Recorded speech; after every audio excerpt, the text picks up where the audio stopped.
Good morning to our U.S. friends and to our friends across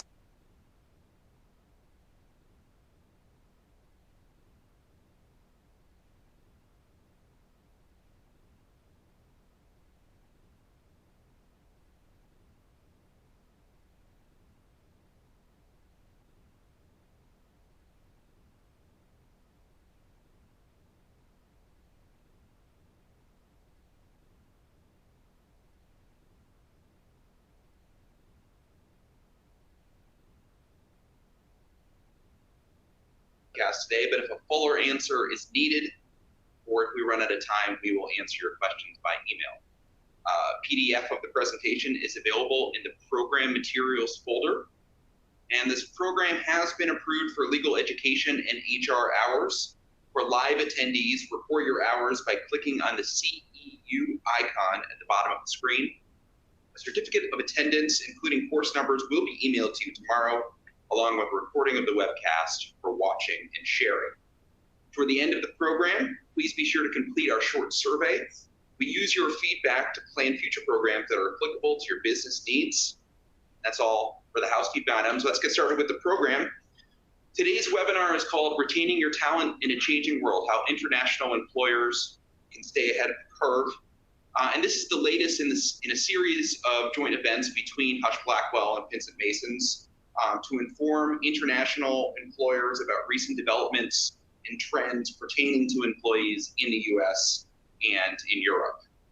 And if you enjoyed today's presentation, I encourage you to go seek out some of those other presentations. We did one on DE&I that featured people from both Husch Blackwell and Pinsent Masons about a month ago that I think is still available on our websites. And in addition, I participated in the HR News podcast with folks from Pinsent Masons about some of the developments in non-compete law here in the US. So definitely go check those out if you like the content that we have today. Just a brief background on the partnership between Husch Blackwell and Pinsent Masons before I introduce the panel. Pinsent Masons is a full-service law firm with 26 offices across 4 continents. We have the UK, Netherlands, and Germany represented today, but also they have offices in China, Australia, the Middle East, and South Africa, in addition to additional geographies in Europe.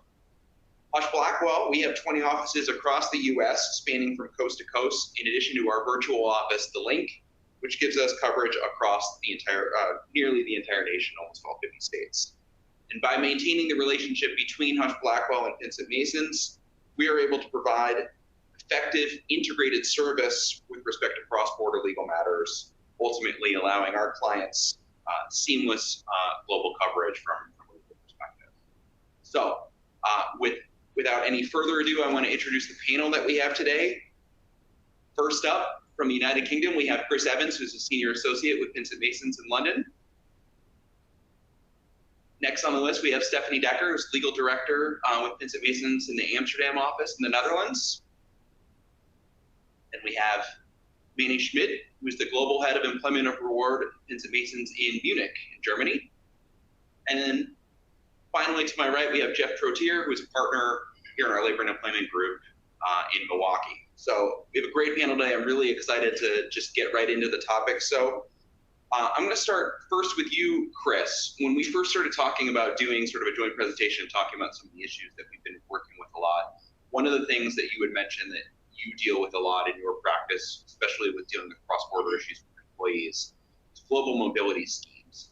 Can you talk a little bit about, that's not necessarily a term that we use all that often here in the United States. So can you explain what you mean by sort of global mobility and global mobility schemes? And then also sort of explain what the main issues that come up for you in the UK are with that. Absolutely. So global mobility schemes are effectively movement of talent from one country to another. So where we often see it is senior executives from the US, Canada, Asia, come across to the UK, for example, to head up or to lead a certain part of the UK business. And the reason for that is to either develop a business in the UK and or to get a different perspective from a different jurisdiction on the UK business, and vice versa, with UK talent moving out to different jurisdictions as well. Now, it's not only the senior echelons that we see, sometimes it's more junior members of staff who are developing and who are seen as to be the new and next line of senior command in the business, very often they're rotated around different jurisdictions to get a different perspective of the business and to understand the local business requirements. Now, when we're looking at this from a UK perspective, the key issue that we're often asked by clients is, well, how do we structure this? What do we do? And the two options that very often come up are, do we do it as a secondment, or do we have the host, that here in the UK, have an employment contract with the individual? Now, the majority of clients will structure this as a secondment, and the reason for that is in the UK there are unfair dismissal rights if you're an employee, you've got over 2 years service. Now, in the grand scheme of things, it doesn't hugely matter how you structure it, because unfair dismissal claims in the UK are capped, and very often you're rotating talent that you're planning to keep in the business, you're not planning anything to go wrong, and also for senior staff as well, because the claim is capped, they'll often have big bonuses, big LTIPs, which means that actually an unfair dismissal claim is worth a huge amount to them in the long run. Nonetheless, secondment tends to be the most appropriate mechanism through which organisations do it.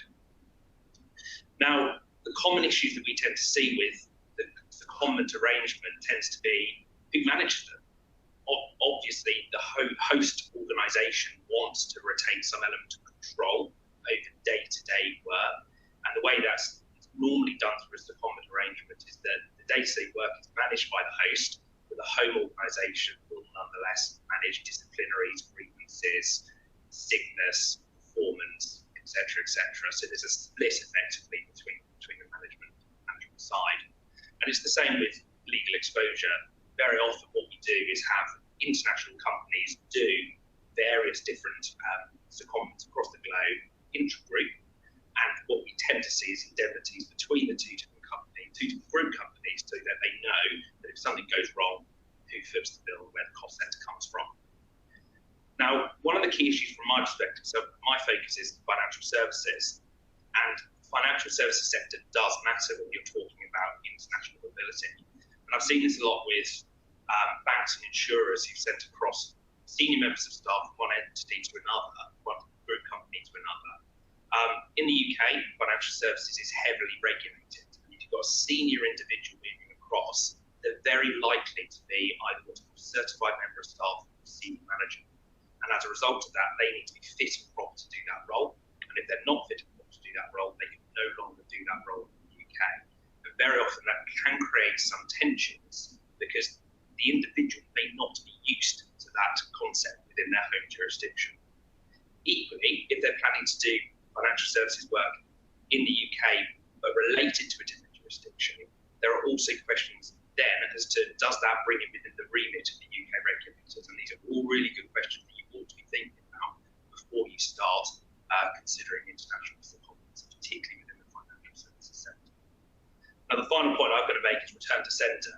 Very often, companies think about global mobility in a way that it promotes talent, is really good for the individuals. They rarely think about what happens when it goes wrong. And as a lawyer, always looking on the negative, but what we tend to find is that it's so useful to have those provisions in from day one. Otherwise, you end up in a situation where everyone's friends when it first starts, but when you're looking to return to centre, for whatever reason, the provisions are poorly drafted or they're not as full as you would like. So it's really just making sure the documentation is spot on from day one. And Stephanie, are you looking at the same sort of things when you're looking at this from the Netherlands perspective, or are there different unique challenges that you deal with when you're looking at global mobility there? Yeah, I think that the principle is mainly the same, that you look at it from an international perspective. So we would look at it together with, if the employee is coming from the US, with the US employer and the recipient company within, in my case, the Netherlands. A few things that I was thinking about when Chris was speaking is that it's very important to balance the laws in both jurisdictions and to also look at whether you can have sufficient flexibility in the recipient country. For example, if you were to say that you were going to have the US employment contract be dormant and a temporary employment contract in the Netherlands for the employee, it might very well be that if that Dutch employer is a successive employer, it becomes an indefinite term employment contract by operation of law, and all of a sudden you have this fixed term employment contract in the Netherlands with all of the rights that go with that. So it's always very important to look at that from both ways. And something else that is important when you're looking at secondments is the applicable law question in the EU. So it really needs to be a temporary situation that the employee is in the recipient country within the EU, because if it becomes their new place of work, it might very well trigger applicability of EU law on that employment contract that you had. So I think those are two elements specifically on the point of secondment or employment that we look at from a European perspective. And something else is that if you start seconding employees from your EU-based businesses to other EU locations, that may trigger certain notification obligations with the authorities in the country that you're sending them to.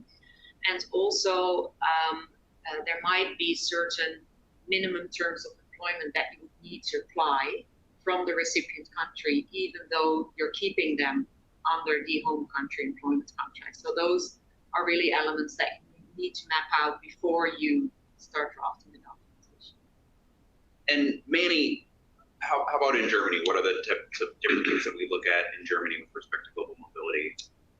Thanks, Scott. I think quite a lot of the items mentioned by my colleagues do make sense or are relevant from a German perspective. First of all, before sending somebody to Germany, you have to make an informed decision whether or not you're going for a secondment or a employment with the local German entity. Let's briefly talk about the latter first, about employing the individual through the German entity under a German employment agreement. That means that German employment law does apply, and this is mainly employee protection law. So the US citizen would benefit from 6 weeks paid sick leave. He or she would benefit from statutory vacation entitlements. In the grand scheme of things, talking about senior employees, that doesn't make a real difference, or doesn't really matter. But what does matter, because things can go wrong, even though at the beginning everybody is motivated and embraces the opportunity. The real topic is that unfair dismissal protection would apply for that individual becoming an employee of the German entity. And while it's definitely not impossible to dismiss somebody in Germany, I know that this view goes around quite frequently. It's not impossible, but you have to follow the process. And this is, of course, different from at-will employment. You have to follow applicable notice periods, which are determined by either contract or law. The minimum we are talking about is 4 weeks, but for seniors it's significantly longer. And you do have to justify the dismissal. And if you don't do so, or if you're not able, the employee will simply stay with you, which is a problem. You cannot pay him off. And the other item, which is a challenge, is if your U.S. citizen comes to Germany, employed under the German entity, he will be subject to German Social Security. And while the health insurance is still very good compared to a vast majority of other countries in the world, the consequence would also be that the employee becomes subject to pension insurance. That doesn't make a lot of sense to pay into the German scheme for 1, 2, 3 years. You're not getting out a lot, and you have to deal with German authorities when you retire in the US. So, in line with what Chris said, I think secondment is the choice you typically make. You keep your US employment, the offer letter regime. You have a proper amendment regulating everything from allowances to increased salaries to relocation benefits, etc. And you will not be subject to German dismissal law. You will not be subject to German labor law, with the limitations mentioned by Stephanie a minute ago, that mustn't be too long. And in line with social security agreements between the EU and the US, and Germany and the US, you can come to a situation where the individual remains insured in the US social security system. That's a benefit. And just to be clear for maybe some of our US-based folks who don't understand this, just the simple act of being able to work from one EU country to another, are there any visa or other requirements associated with that, or is it simply a matter of determining sort of which applicable law and benefits might apply to the employee as they're moving between countries in the EU? I think probably not the best person to answer this given I'm from the UK, and we left the European Union, but effectively for the UK now you'd have to have a visa, and you'd have to go through kind of the usual application process and find the relevant tier of visa to go through. I've seen a number of these recently. It's not prohibitive, but you just got to go through that additional step. I don't know about Manny and Stephanie, your view in terms of mainland Europe. Yeah, I think it would quite similarly apply for the Netherlands, that if you would come from the US, you would likely need a visa to work there and make sure that you have a right to work.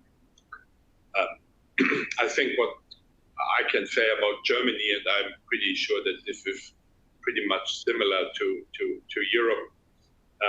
US citizens are privileged when coming to Germany, looking or intending to work in Germany. So first, you can enter the country only with your passport. You don't have to run through the burdensome process going to the embassy or consulate in the US, wherever the competent one is, applying for permits there to enter the country. You just go there, show your passport, you're allowed to go into the country for 90 days, and then you start the process on the ground with the help of your employer there to apply for a work/residence permit. And there's a variety of different permits applicable, and they, in essence, it's subject to what job you're looking for, how is the job paid, what's the qualification you have, and what is needed for the job. And there are also opportunities to grant you a permit, the EU Blue Card, I think, which allows you to move around the European Union for gainful employment. And Jeff, with respect to employees that want to come in and work in the United States, tell us a little bit about some of the hurdles that employers have to go through when they're bringing people here, and then some of the other concerns that employers that are sending people from Europe over to the United States to work might want to think about. Absolutely, and the visa discussion was a great transition, so thank you for that. Generally, for any purpose, you need a visa to enter the U.S. It gets a little bit stickier when it's for employment, whether it's characterized as direct employment with the U.S. company or a secondment.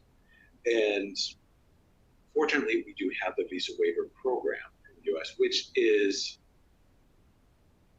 a slim opportunity to get in for 90 days, but you are very limited in what you get to do. You're limited to negotiating contracts. You can consult with business associates. Now, the term consults is, there's a big history behind defining that, and with most U.S. regulations, it's completely unhelpful in its vagueness. So we always have to go and do a bit of research as what does that consultation mean, and attending conferences. So foreign nationals can come into the U.S. and attend a conference, whether it's a corporate-wide meeting or if it's for continuing education, something like that. What they cannot do if you're just through the visa waiver program, however, is engage in your normal daily tasks. It's just limited to those 3 points. If you are considering moving an employee from a foreign country to the U.S. temporarily or for a longer stay, it's crucial to engage your immigration attorney in the U.S. as soon as possible, because it's a lengthy, complicated process. It's not an impossible process to get through. That's why we have very talented attorneys here who can help you with that. But there's a very specific list of jobs that will qualify you for a visa. One of the touchstones is whether or not it's a position where the workforce here is lacking, where we have a dearth of labor. But before we even think about that, we also have to think about things like how we treat foreign citizens when they are here, whether it's a secondment or whether it's direct employment. In the U.S., at-will employment is the rule. So that means you can be terminated at any time. You can quit at any time for any reason, no reason at all, with or without notice, just as long as it's not an unlawful reason. That doesn't supersede, however, the laws of the country where the employees originate. So we still have to respect those. If there are severance statutes at play, if there are certain types of leave that are available, we have to go through that analysis, whether it will be available to that employee as well. Of course, for U.S. employees, there are no obligations like that unless they exist under contract or maybe through a policy. All right, thanks, Jeff. I mentioned that a few weeks ago I did a podcast with one of your colleagues about restrictive covenants, and that was, I think, the next topic that I wanted to bring to because that's been a really hot topic here in employment law in the United States. So I was wondering, maybe Stephanie, you can go first. Talk to us a little bit about the perspective on restrictive covenants in the Netherlands. Are they enforceable? Are there other things that employers need to think about when they're trying to put restrictive covenants in place working in the Netherlands? In the Netherlands, we at the moment still have significant possibilities to include restrictive covenants in the employment contracts. In principle, as long as the employee is 18 years old and the clause is agreed in writing, you can agree it's restrictive covenants in the employment contract for an indefinite period of time. That's an important distinction that I will come back to in a second.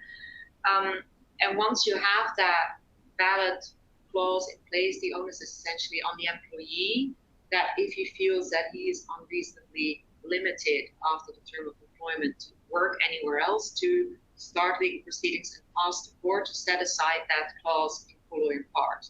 And something else that we generally see in Dutch employment contracts is that those restrictive clauses are strengthened with financial penalty clauses, so that there's really a risk for the employee that if they breach the clause with the idea likely will be set aside by court, and that is not the court case does not have a positive outcome for that, that could have a financial impact. So at the moment, in indefinite term contracts, there are significant possibilities. Something else that is important to consider is that if you're hiring somebody who has been employed by a previous Dutch employer, that if that relationship is covered by Dutch law, the new employer may also be held liable by the Dutch employer to say, okay, it's a tort because you're benefiting from the fact that somebody is breaching their contract. It's quite a high threshold, but it's not uncommon for the former employers to be quite aggressive in this and try and get the new employer involved in proceedings to find the solution or put on the pressure as much as possible. It's a little bit different when you're working with definite term employment contracts. There has been a change in that, and generally speaking, it is not possible to include non-competes in those contracts, except where it's necessary for substantive business reasons of the employer, and those need to be included in the employment contract. And judges are quite strict about that, so you really cannot say, generally, this person has a lot of knowledge about my business, and say that about everybody in kind of boilerplate wording. So you really need to explain why for this specific employee it is very important that they're bound by this. Another thing that might be a little bit different than in other EU countries is that there's also no general obligation for the employer to pay compensation to the employee during the term that they're bound by the restrictive covenants. It can be subject of court proceedings, again, to be initiated by the employee, but we hardly ever see that. Usually the employee tries to either set aside the clause or limit it. And this has resulted in 1 in 3 employers in the Netherlands now using non-competes, and around 3.1 million employees in the Netherlands being bound by these restrictive clauses, which in a tiny country is quite a few. And we've seen a development now where the government is saying we're in such a tight labor market, we need to kind of have a more relaxed approach about this, and we need to protect the employees a little bit more. So a couple of weeks ago, they announced that there will likely be changes. We're waiting for the legislative proposal. whether we set limits on the duration of the clauses. They're thinking about applying a mandatory geographical scope, so you can no longer say nowhere in Europe you can work, you need to be specific. You need to also have serious business interests in case of an indefinite term contract, and there will likely be a compensation element, and especially the latter part has sent some shockwaves through the Dutch legal world. So yes, there's still a lot possible, but likely we'll see some changes in that point. Manny, how does that line up with your experience in Germany? And I'm also curious, if one of you can speak to how do the courts in your country tend to treat non-competes from other countries? Like, how would a German court treat a non-compete from the Netherlands or the UK or the United States? So first of all, I think the non-compete environment is an environment where Germany is ahead of the Netherlands when it comes to the points that have just been mentioned by Stephanie. So we are talking about post-contractual non-competes. They are, of course, possible in Germany, but certain rules need to be followed. They must not be longer than 2 years. And as an employer, you carefully have to evaluate whether you want to go for the whole period, because there's a price tag to it, and I'm coming to that in a moment. Often in our practical experience, a shorter non-compete is sufficient, because employees, particularly more senior employees, they are under 3 to 6 months notice period anyway. After delivery of the notice, you can put him or her on garden leave, so they're out of competition during the notice period, the garden leave anyway. And often it is then sufficient to have another 6 months or a year as the term of the post-contractual non-compete. But that needs to be carefully evaluated before concluding the non-compete with the employee, the post-contractual non-compete, because it takes you a year's notice to get rid of the non-compete unilaterally. And the price tag is massive. During the term of the non-compete, you have to pay at least 50% of the most recent remuneration, and that's everything. That's base, that's variable, that's LTIP, that's value of share schemes, that's even the value of the use of the car. That's a huge amount you have to pay, and you have to take that into account when agreeing on it. What also is relevant, you really see if a post-contractual non-compete is poorly drafted when it extends its applicability to the whole world. That's void. You have to have a legitimate business reason, so you can say, okay, no competition in Germany and in the countries we are doing business. That's possible. You can say no competition by joining X, Y, Z corporation, but broad things is just not working. And last but not least, I mean, you know that Germans are formalistic, if that's the right expression, guys, conservative guys. It's about form, etc. The non-compete must be in writing, and that's really old school. That's a piece of paper, it's a pen, and that's signing, similar to a notice of termination. But you have to prove in the event things get rough that the employee did receive the original, which has been signed in original. So what you have to have is at the end of your employment agreement, where people sign, you have another line where you specifically highlight, I hereby confirm that I have received the original of the compete, writing with original signature, and that is to be signed again. I think that's an important element. It might be good to add that to show that we are not a complete wasteland. that although you don't have the formal obligation at the moment to set out a job review, for example, that if you have somebody who's only worked in one province in the Netherlands, has no knowledge about the rest of the world's business, and you put in global, a court will likely say this is much too heavy for this employee. But it's just that at the moment we don't have it in the obligations to put it in writing. Sure. Chris, what about in the UK? What are we looking at from a restrictive covenant standpoint? Similar principles, but there are some kind of key differences as well. So I think my first point is We see restrictive covenants all the time when we have talent move from one jurisdiction to another, particularly coming into the UK. Senior members of staff, it's pretty standard to give restrictive covenants when they come. Now, the starting point in the UK is that restrictive covenants are void, save in circumstances where there's a legitimate business interest and the restriction goes no further than is reasonable. Now, most employers or hosts of this covenant can probably demonstrate that there is a legitimate business interest, and the key question for UK courts is the restriction reasonable? And there's been a huge amount of case law on this, and for any international employers out there watching this, it's one of the most expensive points of litigation in the UK. So typically you'll have two opposing sides, you'll have an individual who wants to move from their given role to a competitor, and there will be injunction proceedings. They will cost tens of thousands of pounds just to get the injunction proceedings, and then you'll have a final hearing to see whether there has, in any event, been a breach of contract. And the difficulty you've got with global talent rotation is the point you quite rightly raised, Scott, earlier, in terms of, well, what about enforceability in the home and host jurisdiction? What happens?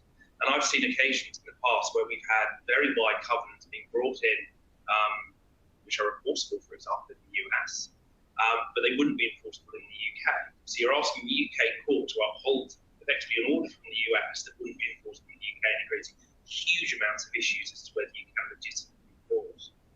What we tend to find as a result is that, particularly where a secondment arrangement is used, is the home, be that perhaps the US, retains their existing restrictive covenants but introduces new ones for the UK which will be enforceable.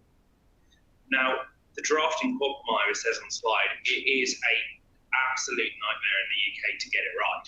And one word wrong, you can blow the whole thing. And I think you're going to come to talk on about the blue pencil test in a little bit. We've got a similar concept where you can strike out the offending word. But just to give you an example, if you have a clause in a restrictive covenant which says you can't poach other employees, in the UK that's probably not enforceable. They have to be named, they have to be identified, they have to be a certain level, and the individual who is subject to that restriction probably ought to have some level of contact with you as well. So again, there's a huge amount of developing case law in this, which may mean that actually you have restrictions in place for 5 years, which are no longer valid. So it's really important to constantly keep updating covenants as you go through a talent rotation scheme. You're still there in kind of 2, 3, 4 year period. The only other thing I would add is the practical pitfalls. I've seen so many examples of international clients where they've moved talent around. The secondment agreement's been signed. Everyone's really happy because they've got a senior exec moving in from the US to the UK to prop up the UK business. And then they suddenly realise the covenants haven't been signed. They can subsequently, after the event, get them signed. And there's now an issue as to whether they're valid. Is there proper consideration in the UK for those covenants? In order to be binding in the UK, you've got to give something of value in order to ensure those covenants are right. And typically, what would be of value is that this individual comes across the UK, gets bonuses, LTIPs, etc., etc. But if they're not signed at the same time as the secondment agreement, then it raises big questions as to whether is there really true value for the employer or seconder is giving to that individual, and as a consequence, are they enforceable? And what I wouldn't want to happen for international employers is to set this all up, have this document in the background, but because they don't get the process right, it effectively just makes it null and void.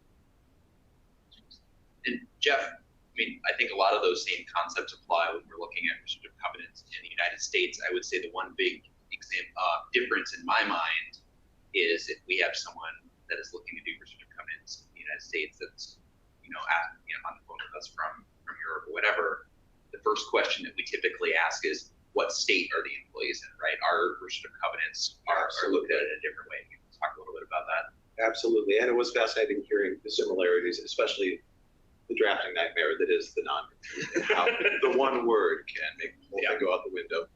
I've had cases where did it say EG or IE, and that was dispositive. But in the United States, you definitely do have to know what state will the employee be working in, where will their primary contacts be, because that drives the law that you choose for the non-compete. We have really very drastically different laws for each state. And it changes so frequently. I had to look up last night just to make sure I was current. You cannot have a non-compete, a non-solicitation of employee agreement, or non-solicitation of customers agreement in California, North Dakota, Oklahoma, and as of a few weeks ago, Minnesota. When we look at non-competes and can you actually apply them to certain employees, a lot of states will consider what is just the salary threshold for that employee. Those states, the last count we have, Colorado, Illinois, which used to be very employer-friendly, Maine, New Hampshire, Maryland, Oregon, Rhode Island, Virginia, and Washington State. All of those, it depends on what the threshold of the salary is. So it is very key to figure out first what state this employee or states the employee will be working in. Find that state that is the best fit, because that's going to drive the parameters of that agreement, which is very difficult for employers that have employees across the country, because they're then subject to different restrictions. But the one touchstone we can come to for all states is that restriction no more than is reasonably necessary for the protection of a legitimate business interest? And those are the words we see case after case, no matter what state, assuming a non-compete would be allowed in that state. We do have the blue penciling law sometimes. Sometimes we don't. So blue penciling, again, means you can cross out a term. It depends on the state. Some judges within a state will also vary. That judge may cross out a term. They may add a term. They may drastically rewrite an agreement. Or in some states like Wisconsin and I believe Georgia as well, there's no blue pencil. So if one part of that provision is overbroad, maybe you included too many states in your restriction. Maybe you went for a nationwide restriction when it should have been 4 counties. Then the entire provision gets thrown out.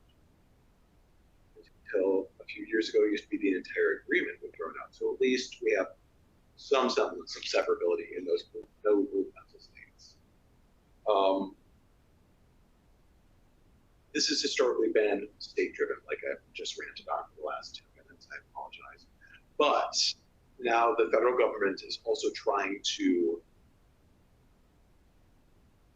take away or change that ability of the states to dictate this. So the Federal Trade Commission recently issued a draft law, or regulation rather, where they would say no non-competes are permissible throughout the country, and this would go back retroactively and invalidate all non-competes. And we've done several presentations on that, so that commentary is out there on our website as well. It's been quite the discussion for the last 6 months in the States. That would also apply to independent contractors. It wouldn't just be to direct employees, franchises as well. And recently, within the last few weeks, the National Labor Relations Board, the General Counsel, so the primary attorney representing the board, issued an opinion letter stating that non-competes and non-solicitation of employee agreements violate the National Labor Relations Act and should be void as well. Her solution was, instead of a non-compete, you should just offer periodic longevity bonuses instead. So a greater cash layout as you go through life of the company. So I would say those are striking contrasts. Yeah, definitely. And I'll just also add, there is an additional aspect of U.S. law that sometimes comes into play with respect to restrictive covenants between businesses. So every once in a while, you'll see in the context of an M&A transaction or some sort of business relationship between entities that companies will get the idea that they should enter into agreements where they're not going to poach each other's employees or they're not going to compete with each other within a certain geographic area. Those agreements tend to be covered by our antitrust laws, and there has been an increased level of enforcement from the Federal Trade Commission on an antitrust basis with respect to some of those agreements and other types of agreements to be careful about. The year as well. Yeah. We're finding when there's intra-group, intra-company agreements, that we're going to be much more focused on identifying where those agreements take place for exactly the same reasons. Now, Manny, I think you said 2 years is the maximum in in Germany. That's typically, I think, our experience is it tends to be the upper limit that we do in the United States. Is that the same in the UK and the Netherlands, or do you guys use a different standard? It differs. So there's no hard and fast rule, but if you're looking at a senior exec, the maximum period you can realistically have for any restriction is about 12 months. Now, non-competes are viewed as more severe than non-solicit, non-poached, non-deal. So anywhere between 6 months and 12 months is pretty much the norm. But what court expects you to do is to look at the individual, and it's not a one-size-fits-all. And they'll be concerned if there is a one-size-fits-all. So if a company just rolls out a standard restricted covenant agreement, 6 months non-compete, 12 months non-solicit, questions will be asked as to when you entered into that contract, why was it reasonable for that individual to have those lengths of periods of time? The long, the substantive rule is no longer than 12 months. Stephanie, is it the same?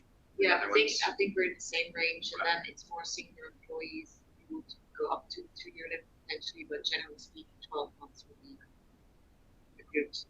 And do you guys also, I mentioned sort of M&A transaction. Is there generally exceptions to that where non-competes will be looked at in a little bit of a different light when you're talking about non-competes of, for example, someone who sells a business?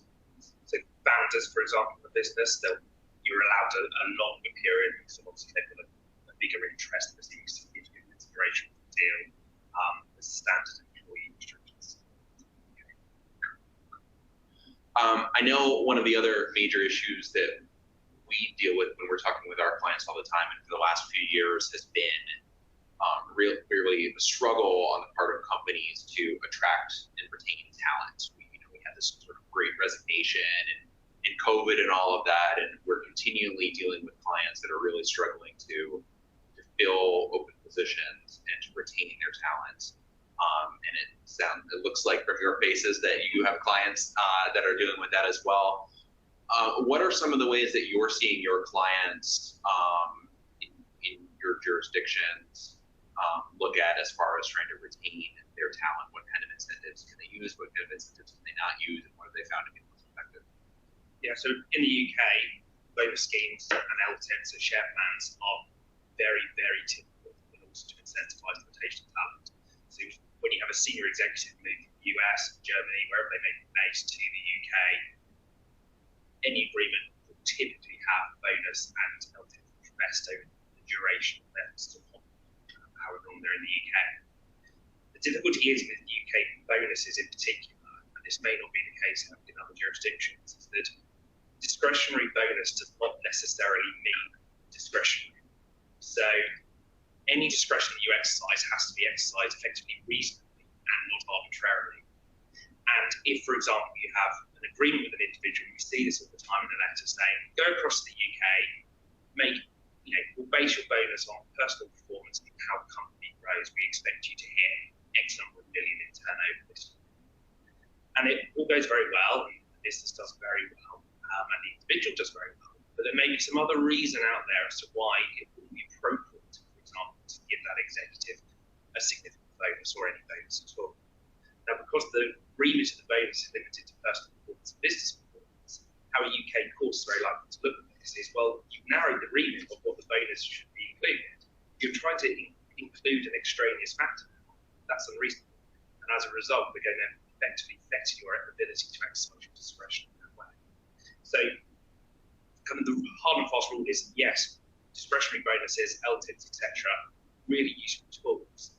But it's so important, as with the restrictive covenants, to get the drafting spot on, because again, bonus disputes, particularly within the financial services sector, worth a huge amount of money, and they are very, very heavily litigated. So it's worth spending a little bit of time, a little bit of money to get the drafting right as part of this commentary, rather than 2-3 years down the line progressing it and facing significant litigation over what discretion means in terms of things.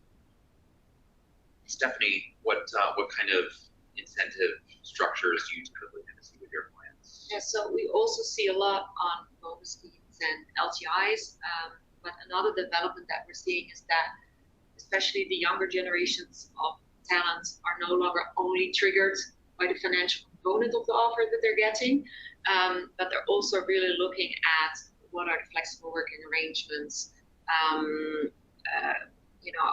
Do they offer workation options? I'll get back to that in a little bit, but do they have vitality leave? Can I work from home? How will my career look like? I think one of the things in this context that we're talking about is also, can I develop myself internationally? So when I'm starting off, is there an outlook on that? I may work somewhere else in the company. So it has become a lot broader. And something else that we also see is that there's more and more attention of who is the employer that I'm working for. So what are they doing on ESG? What are they doing on D&I? What is the purpose? And is that connected to the bonus scheme? So is that just making money, or is there also an objective on, as a business, we want to do better on A, B, and C in ESG? And that also becomes an objective within our teams to inspire our business to actually do that. So I think it has become a broader scheme, and employers are using broader and broader tools to attract the talent and keep them. And one of the things that we see in Europe is the workation principle. So people think, well, it would be very lovely to escape dreary and rainy Netherlands and maybe spend some time in Italy and work from there. Rainy Germany. Also. And what we do with clients is also take a look at, okay, if you do that, for example, across the European Union, what would be the parameters of that to ensure that not all of a sudden different law becomes applicable to the employment contract, or you fall under the scope of other social security system. So there is some tailoring there, but we do see that it's a good tool to offer those types of things and those types of flexibilities to keep talent.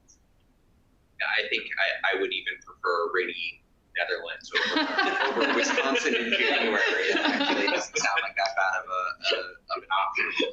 Manny, what about in Germany? What kind of incentives are you tend to see with your clients there? I think, again, a lot of the items mentioned by my colleagues to play a specific role in Germany too. First of all, leaving the financial stuff aside, it's more and more, as Stephanie mentioned, about what culture is in the business. So you don't want to come from a inclusive, D&I focused US entity to a cold, tough German entity. So that's probably something to take into account before thinking about any movement of talent around.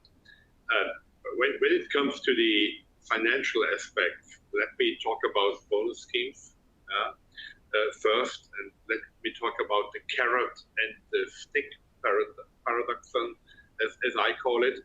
The way I understand US and partly also UK schemes is, okay, you shall receive or achieve certain objectives. If you do so, you get a bonus, but as Chris pointed out, that remains at our discretion. And while in the UK, discretion, if I understood it correctly, needs to be tested, in Germany, that's just working. If German law applies to the bonus scheme, if there are set objectives, be it on an individual or on a company or on a group basis or all together, and if those objectives are objectively met, then the bonus is due. It's nothing about bringing other arguments in that, I don't know, it doesn't appear right or whatever. You have to pay the bonus. And that's the carrot and the stick. You cannot put the carrot in front of people's nose trying to get it and then say, no, you're not getting it. So that's a big topic. And literally all US bonus schemes I see are simply not enforceable in Germany. Or, well, they are enforceable, but you have to pay if objectives are being met. There's a lot of drafting around. Yeah? If you don't want to put that much focus on individual performance, you could always say, okay, unless the group does meet certain thresholds, there shall be no bonus at all, even if the individual over-exceeds. That's fair enough. But there needs to be a lot of tailoring. And that becomes even more important, and please stop me if I'm talking too long, it even becomes becomes more important if you have a works council in Germany. You cannot implement a bonus scheme without a works council, without works council approval. You need to negotiate the scheme, and you need to get an agreement in place with the works council. Otherwise, if you implement it without the approval by the works council, the scheme is void to the extent that the employee can claim 100% pay.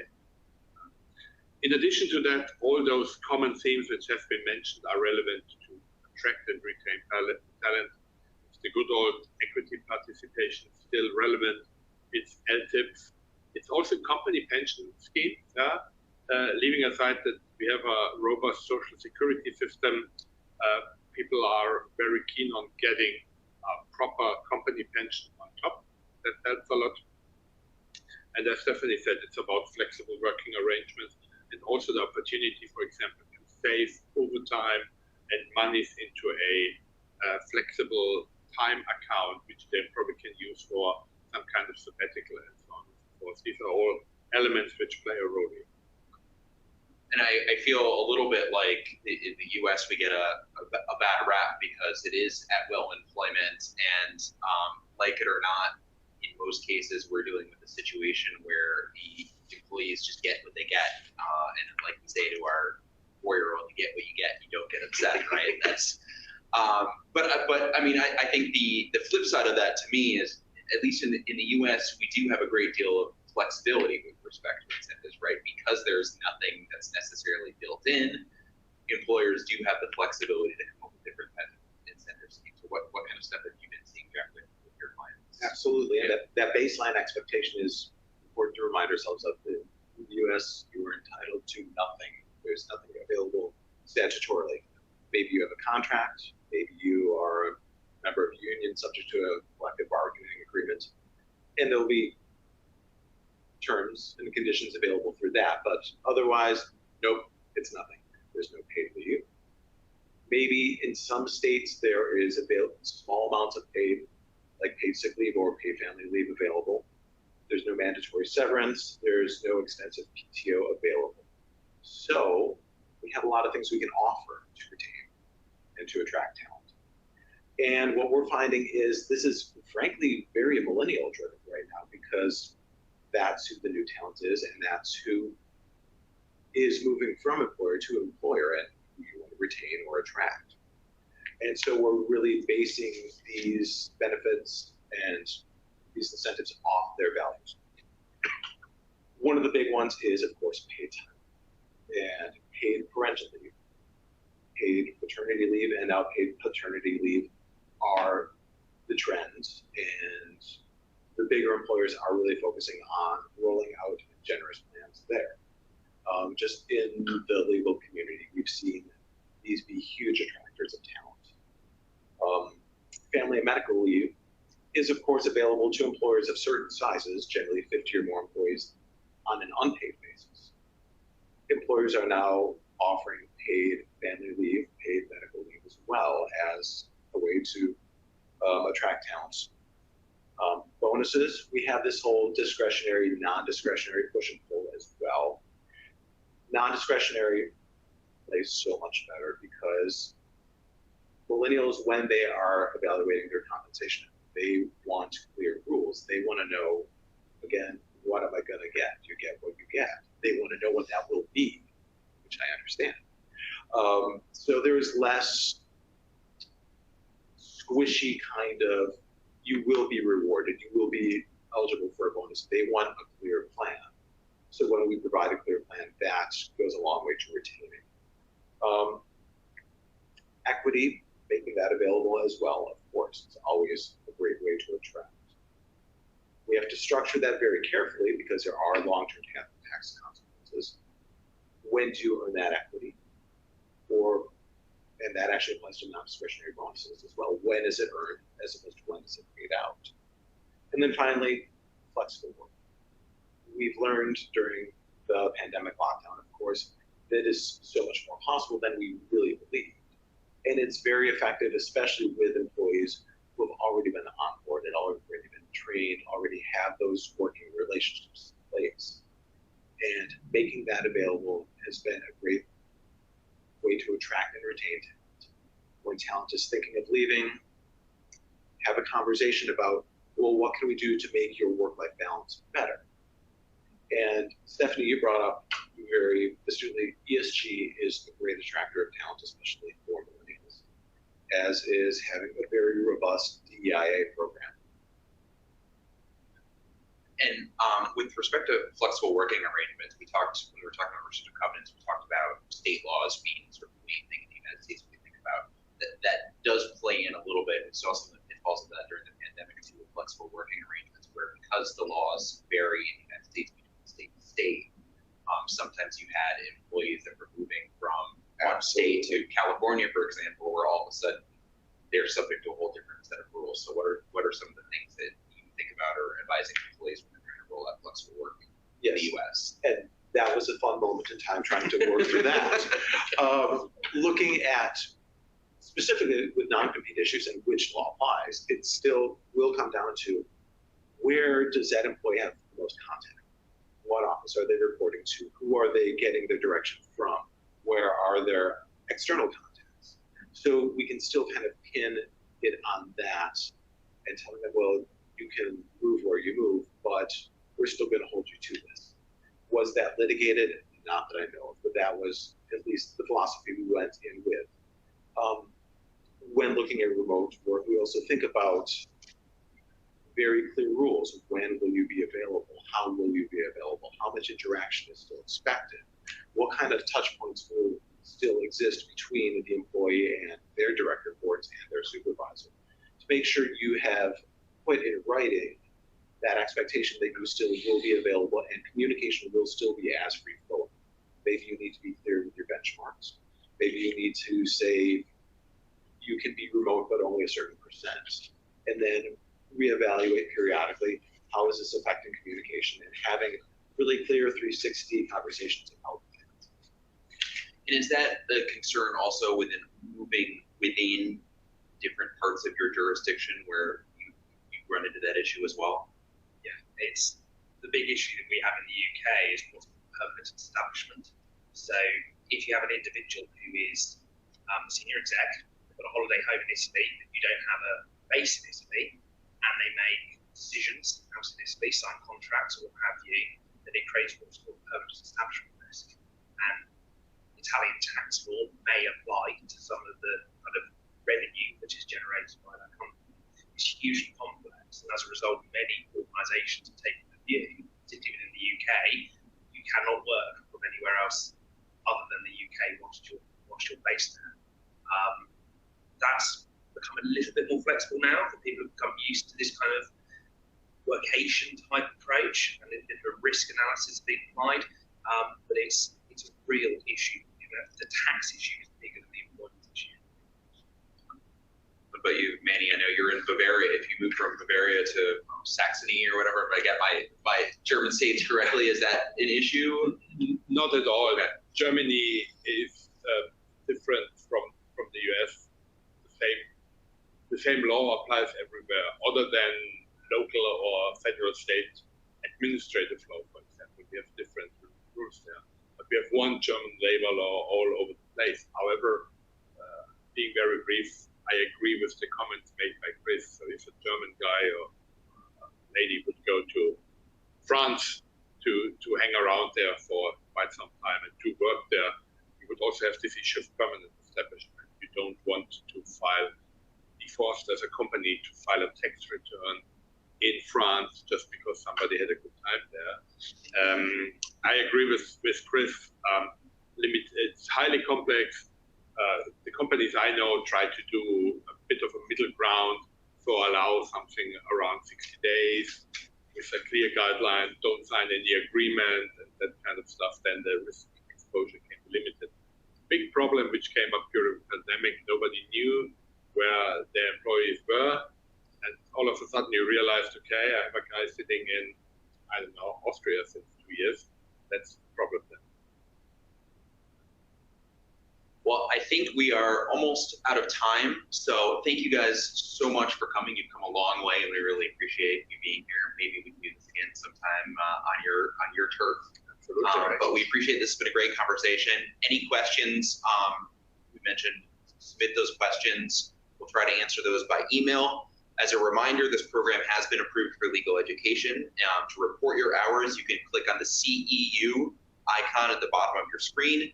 The certificate of attendance, including course numbers, will be emailed to you tomorrow, along with a recording of the webcast for watching and sharing, and a link to the Trade Secret Improvement Program information and survey. Please be sure to complete our short survey. We use your feedback to plan future programs that are applicable to our business needs. And this concludes our webinar for today. Thank you, everybody, for being here, and thank you all for watching at home. Have a great day.